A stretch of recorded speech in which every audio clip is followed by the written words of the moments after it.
Shinmai Maou No Testament, episode 8. This episode was ridiculous, man. Like, it's funny because my little cousin's over here, right? You know what I'm saying? She's in the other room, right? But in the beginning, she was sitting right here because I had the Wii in here. She was playing the Wii or whatever. And she's not really paying attention to, like, what's going on because she's playing the game or whatever. And she don't understand what's going on. Anyway, the screen is small, so she can't see it.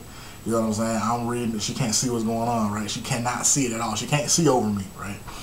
And it gets to a certain point, and just the noises that were being made. Oh man, I had to cut that shit off. Oh man, as I was looking at this episode, I was like, wow, this is ridiculous. This is ridiculous, though, man. This episode, oh god, in every sense of the word, was etchy. In every sense of the word. I can't believe it. I cannot believe it, though, man. But this episode, pretty much was Maria's episode. You know what I'm saying? It showed after the events that happened, the fight. You know what I'm saying? It's 10 days later. You know what I'm saying? A week and 3 days, pretty much. I don't know why they just don't say a week later.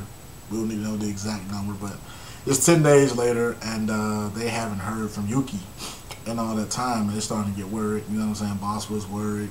You know, Mio's worried. You know, everybody just kind of worried because they haven't heard from her in all that time. You know, and Boss was kind of taking it hard. You know what I'm saying? Because that's, you know, I'm pretty. He has the desire to protect Yuki. You know what I'm saying? That's his childhood friend. You know, he protected her. You know, during the situation in this village, which, you know, eventually got him kicked out. But, you know, he was worried about her. And then he goes home and she's there cooking dinner for him and shit. You know, turns out that she was given permission to live there. You know what I'm saying? From his dad and all that shit. The village was just kind of like, hey, you live there and observe Mio, because they put Mio's status back to just someone you should watch. You know what I'm saying? So she ends up living there, and that was cool. You know what I'm saying? But man, in that one scene, in that particular scene, like, he hugs her and he just like, I'm just really glad you're safe, and I mean that. I really do mean that. You know. And I was just like, oh, okay, good for you, boss, or shit, you know. And she grabs his face and she's like closing her eyes, laying there for a kiss, and he was about to do it. Like, he just kind of sat there. He was about to do that shit. I was just like, whoa, okay, you know what I'm saying? Like, I kind of thought Boss was kind of like, you know, a little pussy in the beginning, but, you know, might not be. Especially when it comes to his childhood friend, it might not be, you know. But Mio comes in and she breaks the shit all up, you know what I'm saying? And Maria shows Yuki the video from BASARA and Mio's training regiment, which included him pouring maple syrup on her and just doing all this weird stuff. You know, right around there is when I was just like, okay, I gotta maybe stop this while she's in here, set this Wii up in the other room, and then watch the episode. Sorry about that. You know, but I was just like, whoa. I was tripping about that shit, you know. But yeah, she shows Yuki that tape, and Yuki wants that to happen to her, and Yuki's about to enter the Master Servant Pact with BASARA. That's going to be interesting, you know, because if they enter that pact with each other, when he did something with the other one, that would create the jealousy to arise from, you know what I'm saying, the one who was jealous, and he would have to go do something to that person, and then the other person would be jealous, so he would have to go to that person. So he would be constantly doing things back and forth with these two girls because of the amount of jealousy that would arise between the two, and because of the jealousy factor, wouldn't that activate the curse? Well, that's if Maria puts her power into this. If it's a normal Master Servant Pact, it should be fine, right? But if Maria does it, then it's going to be all fucked up. So, you know, I don't know. We'll see. You know what I'm saying? If he doesn't, you know, we'll see, you know. But, yeah, man, this episode was a Maria episode, man. She comes to the school, her and BASARA, like, get into all these hijinks. They're watching kids fuck on the roof, and, you know, the inside of Mio's locker, and you know, fucking Maria just proceeds to just fucking molest them in a way. She just kissing on his chest and all this shit. I'm just like, what the fuck? Like, this episode honestly was just really the fan servicey, etchy episode until the end. It wasn't really until the end where it was just like something that's meant to be taken seriously, because right about now, it really wasn't. You know what I'm saying? In the beginning, it really wasn't. It was just the etchy part. It was just, you know, tits and ass and sexual innuendo and all that sort of stuff.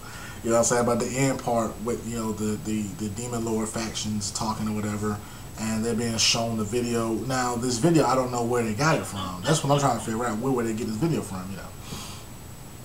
They got video, you know, of BASARA's fight, Maou's power, BASARA's power. They got this video, you know what I'm saying? And I gotta go back and look at it, but I don't remember seeing Maria in the video. And then Maria met up with Takegawa, Lars, the guy with the mask on. She met up with him, but then she just told BASARA, she was like, oh no, it was because I got lost and he directed me the right way because he's a friend of yours, you know. So I don't believe that, because Maria wasn't in this footage. I don't know if she gave that footage to the current demon person, but Maria wasn't in that footage from what I could see. I'm gonna have to go back and look. I could be wrong, but she wasn't in it. And that demon chick, I can't remember her name, the brown one. I can't remember her name, but she was the one giving the report. And this Demon Lord dude seemed like he's about to make a move. You know what I'm saying? That's supposedly gonna, you know, he might try and do some shit that's gonna fuck the world up. I don't know. And this is my question right here, though. This is my question. Okay, so BASARA's dad, Jin, is supposedly like this badass motherfucker, right? And even the previous Demon Lord, the one who died, was his name Wilbur, he was afraid of him. He was afraid of BASARA's dad. He was like, nah, there's no way that we gonna move forward if this motherfucker's there. No, we're just gonna stop. So if this next guy, if this guy who's kind of like running this shit now, you know what I'm saying, if he is not as strong as Wilbur, why does he even want to attack? You know what I'm saying? Because there is still the possibility of BASARA's dad stepping up to do something, even though he hasn't probably fought in, you know, over 5 years. You know what I'm saying? Like, it's the possibility of him stepping up to do something. He could actually step in and do something, or they could just do it in anime style and keep him out of it forever. You know what I'm saying? And just have BASARA take care of it. You know, the typical sort of, we're gonna introduce the strongest character and we're gonna keep him out of the shit forever. You know, so they do it all the time. But this episode was ridiculous, though, man. If you're really into the ecchi sort of stuff, into the ridiculousness of, you know what I'm saying, a harem series, God, we'll start with this episode, because this episode was crazy as shit. I'm not gonna lie, I was I was shocked and just flabbergasted by this episode, man. But let me know what you guys think about this episode, though, man. Episode 8 of Shinmai, Maou, No Testament. Let me know what you think about this shit, though, man. Vash Stampede.